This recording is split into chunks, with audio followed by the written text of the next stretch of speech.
তীর্থে তীর্থে আমরা ঘুরে বেড়াই, অনেক দূরে দূরে যাই, দূরত্ব আছে, একটা খরচও আছে, নানা রকম সমস্যা আছে, কিন্তু বাড়িতে তীর্থ আছে।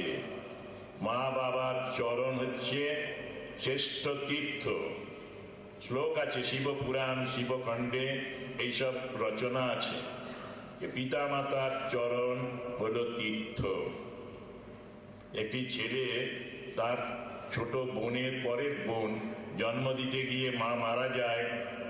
ছেলেটির নাম গৌতম রায়, এখন নরসিং দত্ত কলেজ হাওড়া থেকে রিটায়ার করেছেন।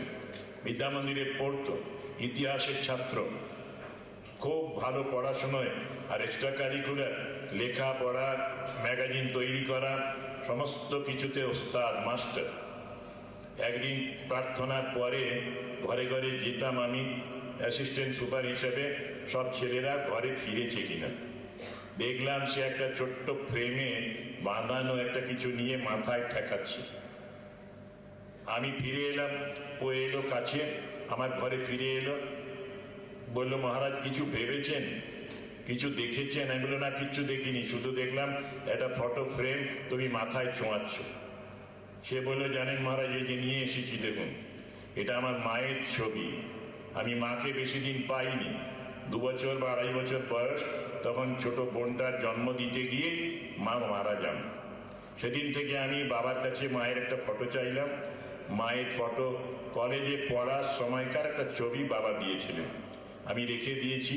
আর সেটা প্রত্যেক দিন 2 বেলা ঠাকুরের কাছে যাই, মন্দিরে প্রার্থনা করি, তারপরে আমি একা মায়ের ছবিটা যেখানে পা আছে সেই চরণটি ছুঁয়ে, মাথায় ছুঁয়ে আবার রেখে দিই।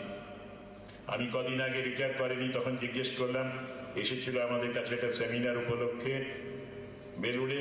সে সময় বললাম, গৌতম তোমার সেই সৎ অভ্যেসটা আছে? গৌতম বলে, এটা তো দীর্ঘদিনের অভ্যেস, এটা কি করে ত্যাগ করব? এখনো এটা আছে। রিটায়ার করার পরে জিজ্ঞেস করলাম, বলে এখনো আমি মায়ের ছবিটা ওইরকম যত্ন করে রেখেছি এবং রোজ প্রণাম জানাই মাকে।